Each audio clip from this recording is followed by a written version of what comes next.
Alhamdulillah, salatu wassalamu ala rasulillah wa ala alihi wa sahbihi wa man wala. Asyhadu an la ilaha illallah, asyhadu anna Muhammadan abduhu wa rasuluh. Allahumma salli ala sayyidina Muhammad wa ala ali sayyidina Muhammad. Subhanaka la ilma lana illa ma 'allamtana innaka antal alimul hakim. Rabbi shrah lana sudurana wa yassir bi umurana wahlul 'uqdatam min alsinatina yafqahu aqwalana. Allahumma zidna 'ilma warzuqna fahma. Nawwirna ya Allah binuril wa nawwirna binuril. Allahumma iftah 'alaina futuhal 'arifin. Nawwirna binurillah ya Allah ya arhamar rahimin. Wa sallallahu ala sayyidina Muhammad walhamdulillahi rabbil alamin. A'udzubillahi minasyaitonir rajim. Ya ayyuhalladzina amanu taqullaha wa qulu qawlan sadida yuslih lakum a'malakum wa yaghfir lakum dhunubakum wa man yuti'illaha wa rasulahu faqad faza fawzan 'azima. Sadaqallahul 'azim. Qala Rasulullah sallallahu alaihi wasallam, ughdu 'aliman aw muta'alliman aw mustami'an aw muhibban wa la takul al-khamisah fatahlika. Sadaqa Rasulullah sallallahu alaihi wasallam. Amma ba'. Yang muliakan Tuan Imam Samri, terusnya Bilal Muazzin, pegawai, terusnya para jawatan kuasa, muslimin muslimat yang dirahmati Allah Subhanahu wa taala. Alhamdulillah, syukur kita kepada Allah Subhanahu wa taala pada saat dan ketika ini Allah masih lagi bagi kita peluang dan kesempatan untuk kita memanfaatkan saki-baki kehidupan kita ini, khususnya untuk melaksanakan amal salih yang menjadi tanggungjawab kita bila kita diberi title sebagai seorang Muslim. Menuntut ilmu merupakan suatu kewajipan dan kita juga tidak meninggalkan perkara yang penting sebagai tanda sebagai seorang Muslim, mukmin, muttaqin yang bertakwa, iaitu kita tunaikan tanggungjawab, laksanakan yang fardu iaitu solat, dan kita dapat solat pula di masjid, surau secara berjemaah. Tuan-tuan perempuan mati Allah Subhanahu wa taala, kita sambung lagi perbincangan kita syaraf al-ummatal Muhammadiyah, keistimewaan umat Muhammad sallallahu alaihi wasallam. Sekali lagi kita membincangkan bab yang berkaitan dengan kelebihan Allah menganugerahkan ibadah solat kepada kita, yang perbincangannya panjang lebar. Yang terdahulu kita bincang bagaimana disebut oleh pengarang bahawa solat itu meningkatkan darjat dan kedudukan, yang mana antara perkara yang penting bila nak meningkatkan darjat ini, dalam 13 rukun, satu-satunya rukun yang sikit berbanding dengan rukun-rukun yang lain lah, iaitu rukun sujud. Rukun sujud dalam satu rakaat, sikit pula rukun yang banyak berbanding dengan yang lain-lain. Sujud satu rakaat 2, perbuatan lain satu rakaat banyaknya 1. Jadi bila kita solat maghrib 6 kali kita sujud. Saya bukan nak cerita tentang banyaknya sujud itu, tapi gambarannya menunjukkan rukun sujud itu bukan perkara yang biasa-biasa.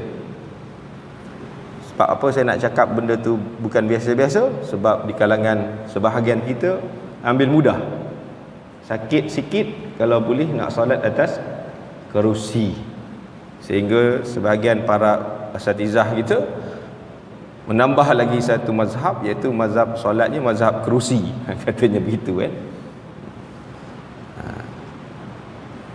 Ini yang kita kena fikirkan. Walaupun ada ruang dibenarkan untuk solat duduk, khususnya duduk di antara dua sujud, tapi kalau solat fardu seboleh-bolehnya tak nak abaikan rukun sujud itu. Kalau solat sunat, barangkali kita tak ada masalah duduk antara dua sujud, kita nak solat ataupun duduk atas kerusi. Tapi solat fardu bagi kita memang tak adalah, kita tak jumpa lagi kalau kita tanya dalam kitab mazhab 4 tak ada bincang soal duduk atas kerusi ni. Duduk di antara dua sujud tu ada. Tapi oleh kerana keperluan pada hari ini, barangkali ulama telah membincangkan supaya nampak ada sedikit kelonggaran rukhsah. Tapi rukhsah itu tidak semudah untuk kita meninggalkannya. Sebab dalam rukun sujud itu dah diletak pula rukunnya yang 7 itu. Kan? Rukun yang 7 itu ada pada sujud itu. Kalau tak sempurna sujud rukun 7 rukun daripada sujud itu, berarti menggambarkan sujud itu tidak sah, dan apa lagi, keseluruhan salat itu tidak sah. Kan kita belajar dahi ni pun kena jaga-jaga juga. Pakai kopiah, barangkali ada yang pesen kopiah macam ni tak apalah, untuk pergi buat kedai kopi boleh lah kan, pergi kenara ke songkok serong pula macam tu tak nak pergi kempen boleh lah kot kan. Contoh nak pergi solat kena diangkat ke atas dahi, kena cecah di lantai. Itu sebabnya walaupun tidak dijadikan rukun untuk meletakkan, jumhur ulama tidak meletakkan hidung itu sebagai rukun, tapi dia minta kita semua lekatkan hidung sekali supaya sempurna bahagian sujud itu terletak di atas lantai ataupun tanah lah. Itu kena diperhatikan. Orang perempuan pun samalah, yang pakai telekung tu jangan pula tak pakai telekung lah pula kan, ditolak ke atas, ataupun pakai gambut nampak. Anak gambut tak apa, sikit-sikit tak ada masalah. Okey, tu yang lelaki kan, yang mana pakai kopiah songkok. Ataupun serban kan, serban jangan tutup sebahagian daripada dahi tersebut. Kita orang Melayu kita ni kurang sikit kan. Dulu memang sensitif, semayang tak pakai songkok ni, tak pakai kopiah ni kan, pelik sangat lah. Kalau tak pakai songkok pakai kopiah, memang sunat lah kita menutup kepala tu. Okey, dahi penting. Kemudian apa dia lagi? Dua tapak tangan. Dua tu kira 3 lah. 1, 2 kan. Mesti tapak tangan, bukannya diterbalikkan. Dan jaga-jaga jangan di gitu-gitu. Gitu-gitu tu apa, jangan dia mesti dipanggil apa? Perut kepada tapak tangan tersebut. Memang ada melengkung sikitlah. Kan? Boleh mesti rata. Buka sikit jari tu. Apa lagi? Dua lutut. Kan? Sujud mesti gunakan lutut. 2 lutut. Okeylah, lutut barangkali tak ada masalah sangat. Yang ke itu 5 dengan 5. 6 dan 7 2 kaki. 2 kaki ni ramai yang problem, bahkan ada pula yang mengangkat kakinya. Kata ulama mesti sampai jejak per jari tu. Maknanya ke dalam kan ke dalam. Bukan dikeluarkan. Ataupun tegak. Kalau buat tegak, bahagiannya menyatakan bahawa tidak sahkan kita tidak sempurna solat itu ataupun sujud itu. Maka nak cakap tadi tu dah ada rukun, tapi ada pula rukun dalam rukun. Rukun sujud itu menggambarkan perbuatan sujud ini bukan benda yang boleh dianggap remeh. Nak usahakan buat.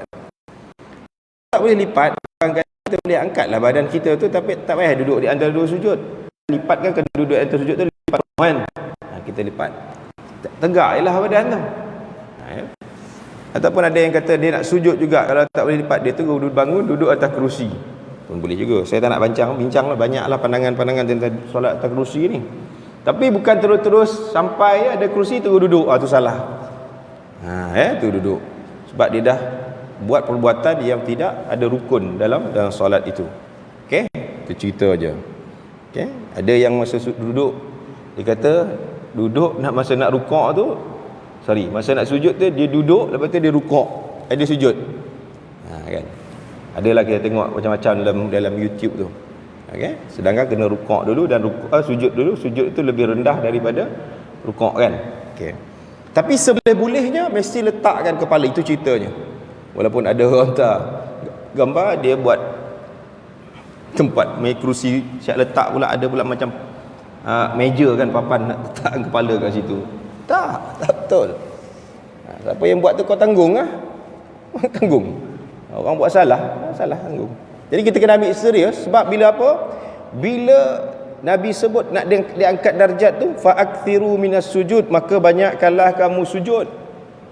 Tak jumpa perbuatan sujud tu cara yang dibuat-buat sekarang ni, direka-reka tu. Ini baru bid'ah, betul-betul bid'ah kan. Yang ini kena belajar, kena faham benda ni. Kalau tak orang main hantam kromo. Sebab kita kena datang majlis-majlis gini. Okay? Saya tidak berhasrat untuk membahaskan fiqh secara terperinci lah.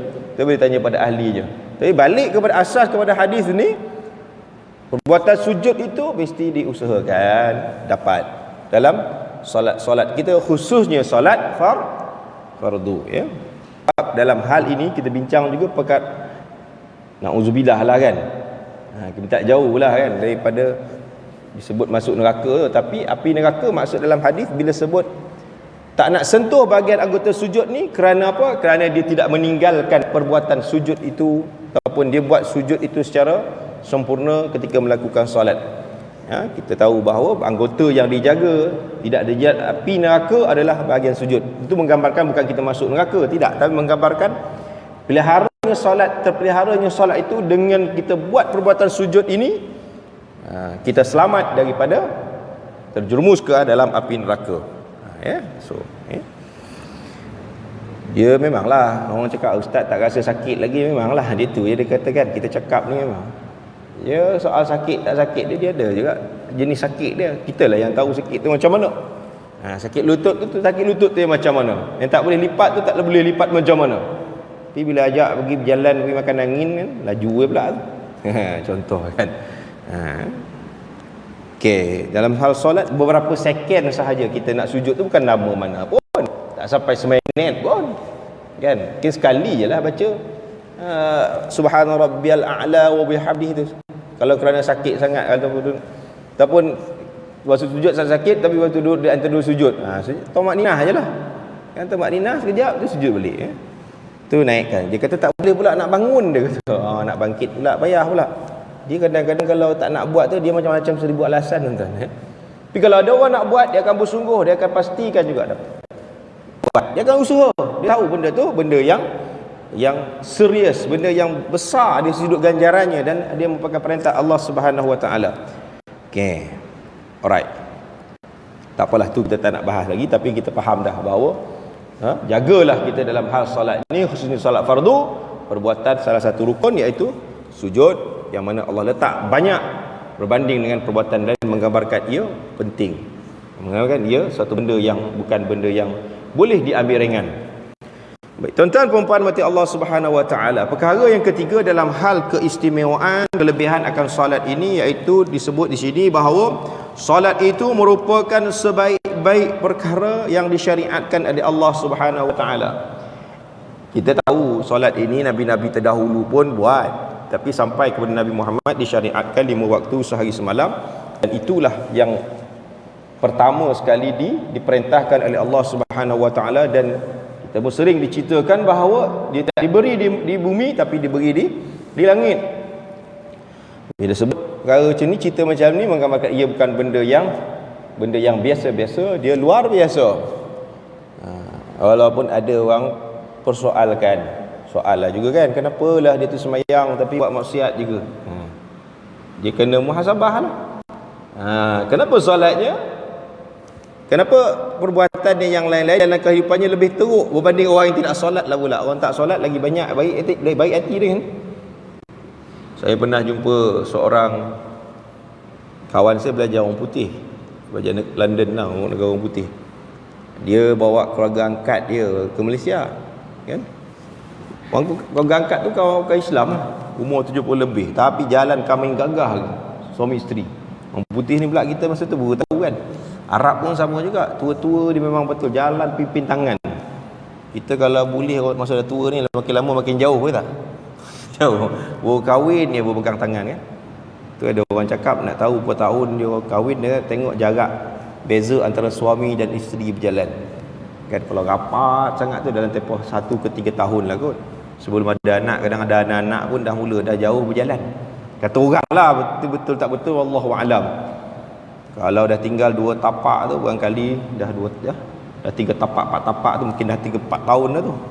Tapi kalau dah 10 tapak tu 10 tahun dia dah kahwin. Kata orang lah wallahualam. Tapi kalau dah jauh tinggal di sini kat belakang itu memang lebih pada 20 tahun dah kan. Bertapak-tapak kata orang. Bisa tengok Tapi saya tanya dengan dia, kita belilah orang putih, kata kak, uncle kata, uncle umur 70 lebih tapi nampak macam tenaga apa semua dia boleh sembang-sembang. Dia walaupun tak faham, dia cakap dengan orang kampung waktu tu.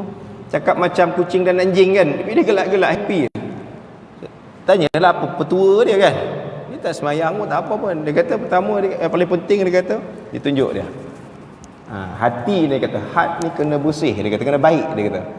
Oh gitu. Orang putih tu kan. Hati bersih, insya-Allah. Tak ada lagi kata insya-Allah pada kita lah kan. Tak ada perasaan dengki, tak ada perasaan apa semua. Dia kata jiwa kita tenang dia. Kita orang Islam, yalah kita tahulah hidup kita ni memang ada musuh kita yang sentiasa menggoda kita kan. Walaupun kita biasa menyalahkan setan, sikit-sikit salah setan tak? Semua setan padahal nafsu kan.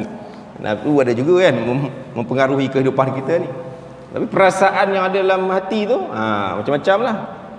Paling banyak sekali PhD itulah paling banyak PhD itu. Perasaan hasad dengki paling banyak kan. Nak bersih kan, bila hati ni tak dapat kita kawal, dia akan bawa melakukan tindakan-tindakan yang betul. Sebab kita orang Islam, segera kita minta taubat pada Allah Subhanahu Wa Taala, segera kita laksanakan apa yang Allah perintah, apatah lagi yang wajib-wajib ni kan. Umpama macam solat ni lah, solat.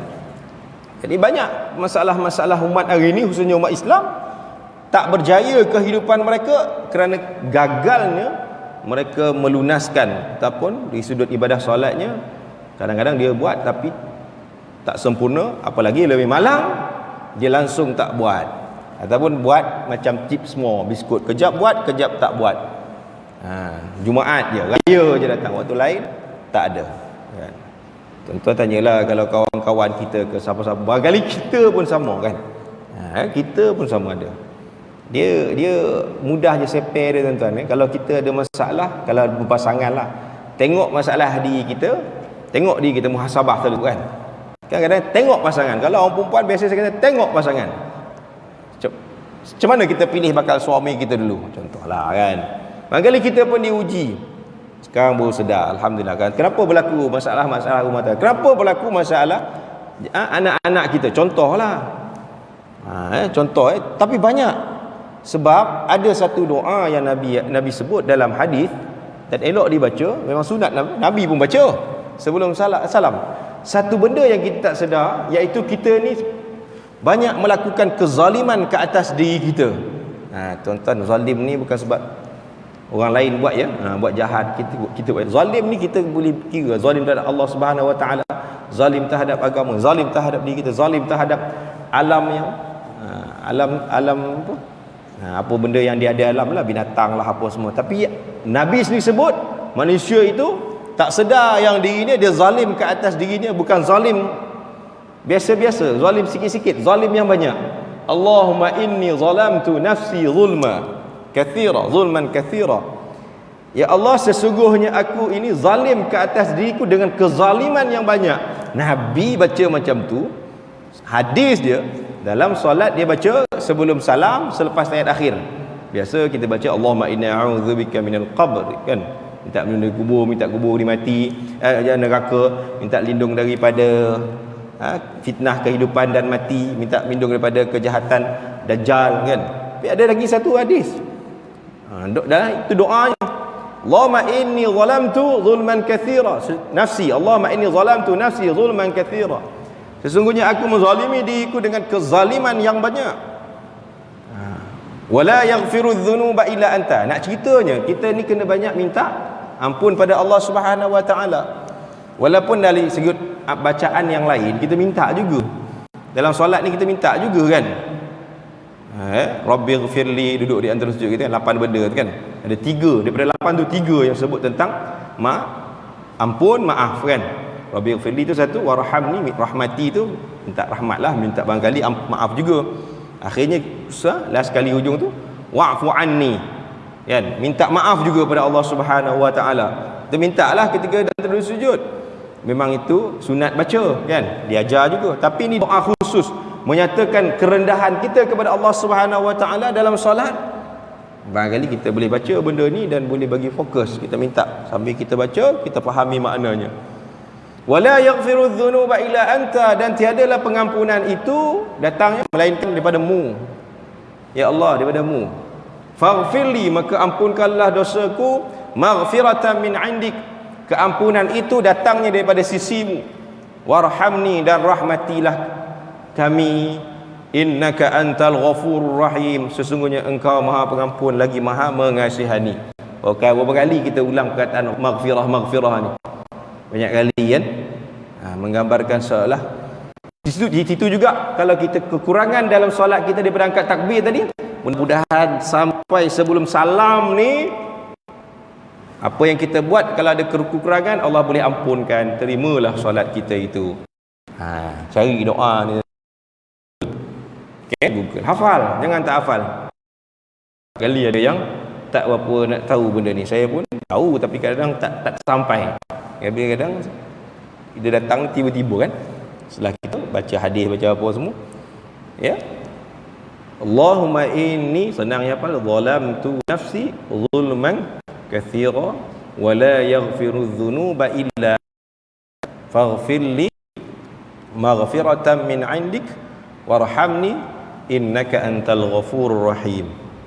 Baca insya-Allah ya. Ya, itu ingat cerita yang tadi, kita tak sedar diri kita itu zalim ke atas diri sendiri. Sebab kadang-kadang kehidupan kita ada sikit, kadang-kadang ujian datang tak boleh nak terima, kan.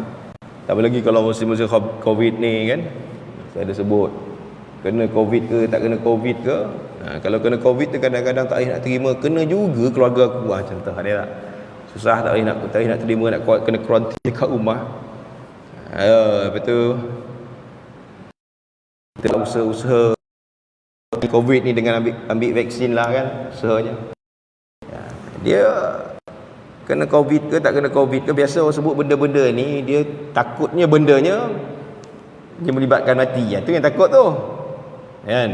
Dia bila Covid ni orang takut mati ya. Kan? Sengsara lah sikit kalau kena stage 5 tu sampai ke tahap nak tidur kan tu kan. Tu bila dia ambil vaksin pun takut juga nak mati. Kita faham dah mati ni bukan kerana Covid dia, bukan kerana vaksin dia. Mujarab vaksin tak vaksin tu cerita nombor 2, ikhtiar lah kan. Mati tu pasti lah selalu sebut kan. Orang buat lawak hari ni pun pandai sebut kan, mati tu pasti tak. Pasti mati, tak kira apa pun. Kalau nak mati, matilah juga. Kan? Bulan lepas kan, 2 orang yang kita rasa agak terkenal kan. Umur 39, Ustaz Wan Ainuddin kan? Tinggal umur 39. Saya waktu tu ada di Kelantan. Okey.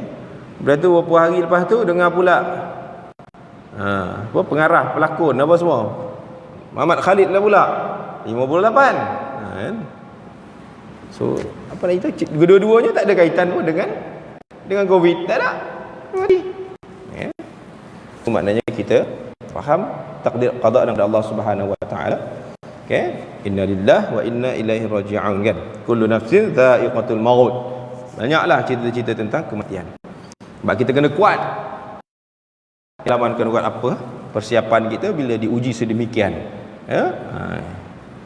Okey, tak apalah. So nak cerita kekuatan solat itu disyariatkan dan dia merupakan suatu benda yang seutama-utamanya. Awalu ma yuhasabu bil 'abdu yaumal qiyamah. Perkara yang pertama akan ditanya di akhirat kepada hamba-Nya iaitu solatlah. As-solah. Tapi hari ni ramai orang tak ambil berat tentang solat. Bagi kita yang ambil berat tentang solat, kita kena melalui proses peningkatan kualiti solat itu. Kan? Belajar lagi fiqh-fiqh berkata. Saya sebut dah sebelum ni. Kalau masih ingat, rukun yang disebut rukun qalbi, rukun fi'li, rukun qauli, sempurna kan? Supaya kita tak ada kekurangan. Markah kita dapat 100%, bukannya 70, bukan 60, bukannya sekadar lulus sahaja. Kita nak markah yang tinggi, penerimaan Allah Subhanahu wa taala. Antara ciri-cirinya iaitu bila kita tahu amalan kita diterima, kita semakin bertambah nak buat amalan-amalan yang lain. Dapat satu benda yang kita tahu, oh benda ni boleh buat, tak susah mana, kita nak buat. Macam doa tadi itulah, buat. Jangan tak buat, baru kita rasa itu di antara ciri-ciri ibadah kita, khususnya solat ataupun ibadah lain kita diterima. Nabi sebut an Abi Hurairah radhiyallahu anhu anna Rasulullah sallallahu alaihi wasallam qala as-salatu khairu mawdu'in faman istata'a an yastakthira falyastakthir. Daripada Abu Hurairah radhiyallahu anhu bahawa Rasulullah sallallahu alaihi wasallam telah bersabda, salat itu merupakan sebaik-baik perkara, maka sesiapa yang mampu memperbanyakkan salat hendaklah dia memperbanyakkan. Soal sempurna satu hal, kita nak usaha solat fardu, baik solat sunat, tapi kalau boleh kita nak perbanyakkan solat yang ada. Kan solat fardu kita sehari semalam 17 kali. Kan? Kalau kita kira daripada sebelum subuh solat fajar lah. Bermulanya hari kan. 2 rakaat, qabliyah zuhur 4, kalau boleh buat 4, ba'diyah 4, asar 2. Berapa dah? 8. Qabliyah maghrib, ba'diyah maghrib berapa? 12. Isyak pun begitu, kan? 16. Kalau nak buat 4 lagi pula banyaknya, barangkali 20 lebih dah daripada solat fardu itu. Dan mungkin di celah-celah tadi tu, sebelum subuh ataupun sebelum zuhur, kita buat di tengah-tengahnya, dia selepas 30 minit selepas subuh, selepas syuruk, dan 30 minit sebelum zuhur, kali kita buat nama salat duha. Mungkin boleh buat 4 rakaat, kan? Jangan buat 2 rakaat, koman benar 2 rakaat tu. Tapi kalau boleh buat 8 rakaat lagi bagus. Yalah, dah pencen pun nak buat lagi, bayanglah banyak-banyak tak? Duduklah tinggal sejadah tu. Tadi pergi sembahyang subuh, saya ditampin tadi. Bangun tua. Sembahyang subuh, kita lepas kuliah, ustaz kita yang kuliah dengan kuliah kan. Saya masih duduk kan, ada 2-3 orang. Cik tu duduk dekat tinggal sejadah tu. Kan. Nampaklah dia dah pencet, tak ada apa, duduk ya. Seorang kat situ kan. Tunduk, tak tahulah dia tidur ke apa kan, tapi saya ingat dia wirid lah kan. Tapi okey lah kan. Tak ada apa nak buat kan. Jadi kita yang macam mana pula? Kita buatlah mana yang kita boleh buat. Urusan kalau yang bekerja, teruskan urusan bekerja, berhenti sekejap, ambil ruang, tak ada masalah, insya-Allah kan. Boleh.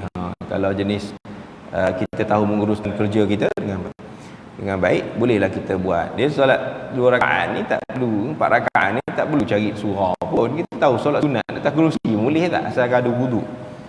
Tambah lagi kalau kita lepas Isyak mungkin buat solat witir, kan, 3 rakaat, bangun pula lepas tu dah tidur, qiyamul lail lah pula, bangun beberapa kali. Masya-Allah, banyaknya solat-solat. Maka disuruh kita banyak solat. Maknanya sehari itu banyak kita balik kepada cerita kita tadi sebelum sujud kita kepada Allah Subhanahu Wa Taala. Rendahnya diri kita kepada pencipta kita. Okey? Maka perbanyakkanlah ibadah solat ini. Dalam hal kita cerita, ada hal solat ini ambil peluang. Kan, termasuklah solat jenazahnya kalau ada kan. Buat pahala solat jenazah, cerita kisahnya lainlah pula. Okey, banyakkanlah kita solat, ringan-ringankanlah tubuh badan kita ini untuk solat. Bahkan lepas wuduk pun boleh ambil solat sunat wuduk. Okey. Alright. Yang keempat iaitu disebutkan iaitu sebaik-baik amalan. Tadi itu sebaik-baik perkara yang disyariatkan. Kemudian berkait juga yang keempat iaitu sebaik-baik amalan. Mana ada hadisnya yang lain, an Thauban radhiyallahu anhu qala Rasulullah sallallahu alaihi wasallam istaqimu walan tuhsu. Daripada Thauban radhiyallahu anhu berkata Rasulullah sallallahu alaihi wasallam telah bersabda, istaqimu, dirikanlah salat, walan tuhsu, dan kamu tidak akan dapat. Ini sebut wa in ta'udu ni'matallahi la tuhsuha, tu hisablah. Makna markahnya itu tak terkira banyaknya. Sebab setiap perbuatan itu, tuan-tuan perasan tak, setiap perbuatan kita dalam solat tu dia ada bacaan-bacaan kan. Tak ada bacaan. Kalau puasa, ialah dalam sepanjang puasa satu hari tu barangkali adalah amalan yang kita buat. Tapi barangkali on dan off. Tapi solat ni dia daripada 5 minit kita buat tu, tak berhenti kita mulut kita ini bercakap, melainkan kalau kita jadi makmum lah, dengarlah imam tu baca, solat sendirian lah maksud. Itu tak berhenti baca. Kan? lafaz-lafaz kita semua hebat-hebat belaka tu. Lafaz takbir kita, kan, perbuatan kita angkat sami Allahu akbar, semua lafaz-lafaz yang kita kata masya-Allah. Jarang-jarang lafaz tu kita nak baca di luar waktu solat. Tuan-tuan pernah dengar imam baca Allahumma ghfirli, Allahumma arhamni, Allahumma ajburni, kan? Tak ada. Duduk di antara sujud tu lafaz tak ada. Tak baca, kita baca dalam solat. Fatihah, tuan-tuan boleh kali satu hari baca Fatihah luar pada waktu solat? Jarang saya ingat. Kalau ada pun dalam maghrib ni adalah ustaz mulakan dengan Al-Fatihah baca. Naik kereta gitu ada tak baca Fatihah? Jarang. Rasa macam banyak sangat Fatihah tu, balan 7 ayat je. Kan? Jarang kita. Sebab solat itu perbuatannya hebat. Maka Fatihah itu menjadi rukun lah pula. Dan kelebihan-kelebihan Fatihah itu sendiri pun ada. Tu maknanya kalau kita dapat keluarkan apa kita baca dalam solat itu dalam amalan harian kita pun masya-Allah, itu di antara yang kita menguntungkan kita. Jadi perbuatan solat kita angkat takbir, tak perbuatan tapi mulut tak berhenti. Tak berhenti, terus mengucapkan apa yang telah diperintahkan. Yang wajib 3 sahaja nak dibaca. Wajib 3 aja. Kan, Fatihah, bacaan tahiyat akhir, selawat. Tu je yang wajib, yang lain tak wajib. Sunat je baca. Jadi menggambarkan bahawa perbuatan solat itu nampak macam mudah, tapi dia cukup berat bagi orang yang tidak belajar dan tidak ingin mengetahui sebalik rahsia solat itu. Dia cukup faham dah, kan. Kalau dia kata benda ni memang benda yang besar, mana dia tahu ke kelebihan amalan kau baik macam mana baik. Kalau kau tak buat, kan, kau tak buat benda ni akan menyebabkan amalan kau semua ditolak. Kita dah bincang perkara pertama kan ditanya, kan, tak guna pun kau banyak sedekah, tak guna pun kau banyak tolong orang, kau cakap baik macam mana pun, tapi solat tak buat, tak guna pun. Itu sebab Allah suruh kita sungguh-sungguh buat. Kita belajar tu sebab 7 tahun tu dah suruh ajar anak. Tu zalim tu tuan-tuan kalau kita tak ajar anak kita umur 7 tahun semayang tu, kan, main suruh je, harapkan sekolah je ajar. Zalim. Tu zalim lah tu. Baik yang kita baca doa tadi tu, Allahumma inni zalam tu. Itu sebab kalau orang tanya, ustaz tolonglah doa anak saya ustaz, apa pula minta doa kat aku ni, minta doa. Anak saya susahnya nak semayang, umur dah 21 dah. Kalau tanya balik 14 tahun dulu macam mana? Buat tak? Ajar tak dia solat? Itulah ustaz anggap belajar ke kat sekolah kafar je. Itulah salahnya. Semua datang surau atau masjid kita dengar ustaz bagi tazkirah, bagi ceramah, bagi syarahan, dengar ustaz kata umur 7 tahun. Ya. Kalau kita dah terlepas benda tu, balik pesan dekat anak kita ada cucu, pastikan anak kau, cucu aku ni, aku dulu mungkin tak buat, kau pun alhamdulillah. Kan ada juga yang kadang-kadang kita tak ajar tapi anak kita boleh buat. Apalah, alhamdulillah. Syukurlah kan, kita tak ajar tapi dia boleh jadi baik juga. Bika cakap kalau kita nampak dia anak cucu kita masih lagi main, dia umur 12 tahun masih tak ingat, kan, bagi tahu kat anak kita, ambil berat hal solat ni. Cucu ni pun wari abah juga ni, wari mak juga ni, beritahu. Kan, pesan. Tuan-tuan, kalau saya tinggalkan anak saya rumah 2 orang ni, seorang darjah 4, seorang darjah 2. Setiap kali saya keluar saya tak suruh benda lain pun, walaupun kita tahu kan di kat rumah tu kadang-kadang dia macam-macam lah, antara cabarannya TV, antaranya telefon ni tak, benda-benda ni tak, kan dia main leka-leka. Pesan kat dia tinggal lah. Ni tadi nak kuliah, pesan dia solat dah dia kata. Mudah-mudahan dia solat lah, dia faham. Dia tahu kita mesti beratkan, tak tanya, kan, tak tanyalah lain-lain, kan, tanya tu je, kan. Tapi maknanya bila tu kita selalu sebut dekat dia, sebab bila dia membesar besok dia ingat antara benda yang ayah aku, mak aku pesan, itulah yang paling banyak sekali. Benda lain tak banyak. Sebab saya melalui situasi itu, kan, melalui bila ingat antara benda-benda banyak ayah pesan, kan. Tapi pesan yang paling ketara kesan kan dia ingat selalu. Keluar je rumah, balik sekolah, nak pergi masuk asrama, tu dia ada pesan. Kat asrama jangan lupa pergi surau. Asrama jangan lupa jadi apa, dia kata bangun subuh, dia kata pesan. Walaupun sekolah agama ramai je yang subuh gajah kan, ramai subuh gajah. Ya, ini di antaranya. Kesan-kesan daripada apa yang kita lalui itu, kerana dia jaga benda-benda macam ni. Okey, baik, kita pergi luar untuk azan sekejap.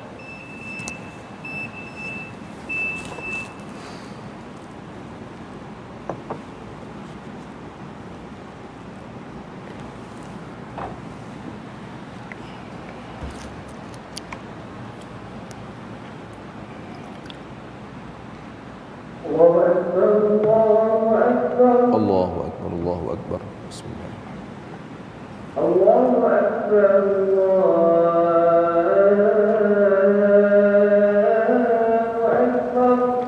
Allahu Akbar, Allahu Akbar.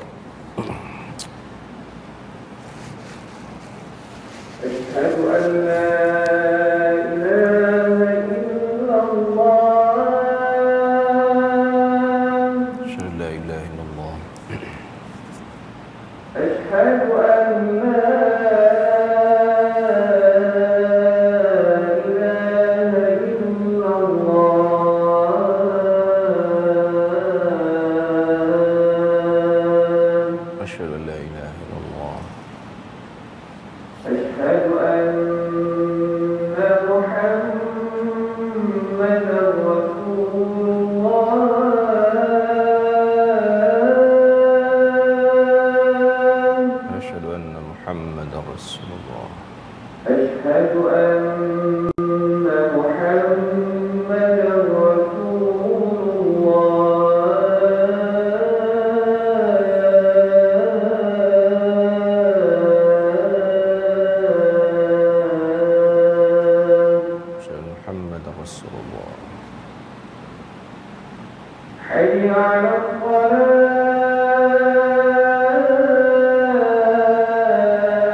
sallallahu alaihi wasallam. Allahumma rabb hadhihi da'wati tammati was-salati al-qa'imati sayyidina Muhammad wa sallam wa syafa wa maqam innaka la tukhliful mi'ad. Raditu billahi rabban.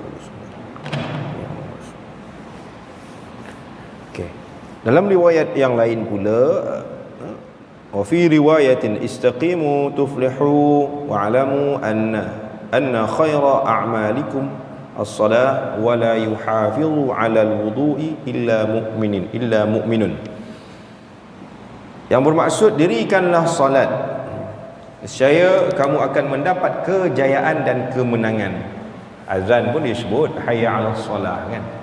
Seru salat hayya 'alal falah. Seru akan kejayaan. Di situ juga menggambarkan salat itu membawa kepada kejayaan dunia barangkali semua nak. Tapi kejayaan akhirat ni orang tak apa nak, tak apa nak sungguh. Tapi kalau kita tahu kejayaan kedua-duanya fil akhirati wa fil dunya hasanah, kebaikan dunia, wa fil akhirah hasanah, kebaikan di akhirat. Macam saya melalui jalanan hidup yang kita nampak bila orang datang berjumpa ni tuan-tuan kan. Saya dua benda yang saya tanya. Saya tanya bila dah cerita-cerita panjang, minta nasihat ke, minta doa ke, dua benda je. Solat, Quran, tu je. Semua bukan 99.99 0.1 sempurna tak. Semua. Tak dua-dua, salah seorang. Sebab rentetan satu persatu perbuatan solat itu perlu diperhalusi, perlu diteliti, bukan benda yang remeh. Apanya solat awal waktu tu benda besar, bukan benda kecil. Orang enggak dah semayang dah lah, kan? Tanya semayang betul 5 kali sehari semalam, betul, tak pernah miss. Okey, alhamdulillah. Awal waktu ke tidak, katanya. Tak tambah lagi kan. Kadang-kadang jamak bukan sebab musafir, jamak kerana zuhur dan asar. Orang perempuan minta maaf lah kan, khususnya yang bekerja, tak berkerjaya, banyak buat jamak kan. Rumah si 9 jabat pun si 2 10 minit dia 2 minit tapi jamak zuhur dan asar dia lewat. Mayang dia lewat sebab nak jaga make up dia tadi tu. Ramai begitu, ramai kan. Biar dah beranak pinak dah, suami tak tegur, tak tegur. Suami kan tahu.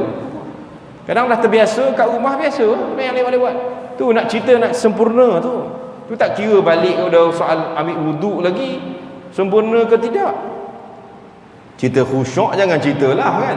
Kita ni dah usaha dah buat, datang juga gangguan ni tak takbir macam-macam datang lah tak. Cuba nak balik hadirkan balik, hilangkan daripada perasaan bawa hal-hal keduniaan kan. Datang balik, ya Allah, subhanallah, Allah, sambil baca Fatihah ingat Allah balik. Sebab saya kata doa-doa sebelum salam ni kalau kita faham kan, mudah-mudahan sebanyak kita terganggu dalam solat tu, di awal kat takbir sampai bacaan tahiyat akhir terganggu merewang, mudah-mudahan dengan doa kita baca sebelum salam tu kita faham maknanya, kita minta kan, termakbul jugalah permintaan kita di sisi Allah itu kan. Sebab doa-doa tu ada satu doa lagi, Allahumma inni a'udzubika minal ma'thami wal maghrami. Doa sebelum salam juga dah ada juga, ya Allah aku mohon perlindungan daripada dosa dan juga hutang. Kan tu hal dunia tu, dosa dan juga hutang. Jadi bila tanya lagi solat ni tadi kan, buat berjemaah tak, rajin tak pergi berjemaah? Ada juga segi skala. Jemaah yang mana? Kan? Saya kata cari jemaah yang paling utama sekali, subuh. Yang kedua maghrib dan isyak. Kan? Sebab kalau orang tahu kelebihan maghrib dan isyak, sanggup orang pergi merangkak, ada hadis tu. Kan? Benda-benda tu orang tak ambil ingat, tak ambil berat. Dia kata biasa, asalkan selesai. Saya cara cek. Masalah bukan masalah fizikal yang akan datang manusia tu, masalah hati tu kan, di situ juga. Kan? Baru ni datang tuan-tuan, masya-Allah. 7 tahun kahwin. Bukan tak ada kerja, suami pangkat besar. Kan ngaku suami 4 bulan tak balik rumah, zahir dan batin tak bagi. Macam mana? Kan? Orang terpelajar tu. Akhirnya sampai bila saya dah korek-korek tu, saya kata suami awak ni, saya kata dia adalah sampai tahap istilahnya kata orang tu apa? Bila kita tanya tu kadang-kadang nak tahu juga punca-punca tu. Suami awak ni, saya tak cerita terang masa awak kahwin ni awak, saya rasa jarang nampak dia semayang. Memang tak semayang ustaz, dia kata. Tak semayang. Kait dalam pula saya rasa bila dia ada isu-isu masalah apa. Hari ni banyak sebenarnya. Banyaklah benda ni, bukan sikit, banyak. Jaga-jaga. Saya kata bila saya tengok, suami awak sebulan sekali je sentuh awak, saya kata, saya rasa suami awak ni suka orang lain ni. Bukan suka orang lain yang perempuan lain, suka sama jenis. Yang tu saya rasa ustaz, dia kata, itu saya rasa, dia tak berani cakap. Paling best untuk saya rasa nak tergelak tu kenapa? Dia datang dengan bapak dia. Ni cerita baru ni tu, cerita minggu lepas. Bapak dia tu umur, tanya pakcik umur berapa? 70 lebih. Bila cerita tentang hal batin ni pengalaman, bukan cerita dia benda tak elok. Bapak dia saya cakap, itulah ustaz, dia ni muda-muda pun sebulan sekali. Saya ni dah cenia pun 3 hari sekali ustaz. Dia cakap macam tu. Dia cakap macam tu, saya pun nak tergelak pun ada. Bapak cakap dengan anak tu merah padam. Saya rasa sebab pakai mask. Bapak dia cakap macam tu, saya yang mencenia pun. Tapi isunya bila solat tak dijaga, tak dibuat, apa terlibat. Bukan sekadar dia kahwin tu nak, saya yakin perkahwinan saya jumpa banyak beberapa kes. Kahwin tu nak tutup perbuatan dia dengan menyukai kaum sejenis dia. Hati-hati cari menantu ini tuan-tuan. Hati-hati. Kan saya belum lagi sampai tahap nak beli menantu, tapi kalau dapat menantu tak ada kerja besar pun tak apa. Pastikan solat yang besar-besar, solat yang dijaga.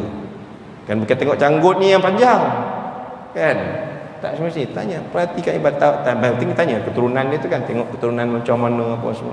Orang hari ni kalau cinta tuan-tuan kan banyak hari ni pasangan cari sendiri, pilihan sendiri kan. Mak ayah tak ada. Mulalah dia merajuk. Kan tuan-tuan doa lah, biarlah dia pilih sendiri pun, tapi tanya bincang elok-elok. Ni bakal kau ni semayang tak, apa semua kan. Budak kan senang berkenan, budak kawan sekolah lama pun jadi, kadang jumpa universiti pun jadi kan. Tapi pastikan kita doalah anak kita terpelihara, dia dapat pilih jodoh-jodoh yang terbaik kan. Ini benda-benda yang penting. Kadang-kadang kita tak terlepas pandang. Kita tak ambil berat. Di hal ini kita dapat kejayaan dan kemenangan. Ketahuilah sesungguhnya sebaik-baik amalan kamu ialah salat dan wudu itu. Saya kata tadi wudu. Dan wudu itu tidaklah dapat dijaga melainkan orang-orang yang benar-benar beriman. Benar-benar beriman. Bukan iman biasa-biasa saja, tapi benar-benar beriman. Dia tahu dengan adanya ilmu, dia cuba laksanakan yang terbaik, dan dengan terbaik insya-Allah dia dapat jadi orang yang Islam, yang benar-benar taat pada apa yang Allah suruh, jadi orang yang benar-benar saleh, tak nak langsung ada apa-apa dalam dirinya sedikit pun terjebak, terlintas untuk melakukan perbuatan dosa dan maksiat. Jadi sekadar itu pada malam ini, mudah-mudahan kita sentiasa memerhati perbuatan kita dalam hal kehidupan ini yang disebut keutamaan sebagai seorang Islam, iaitu hal berkaitan dengan solat. Panjang lagi kita nak bincang tentang solat, tapi apapun kita kena ulang selalu tentang amalan ini supaya kita tidak pandang remeh benda ini. Mohon maaf, aku li qauli hadza wa astaghfirullahal azim. Wassalamualaikum warahmatullahi taala wabarakatuh.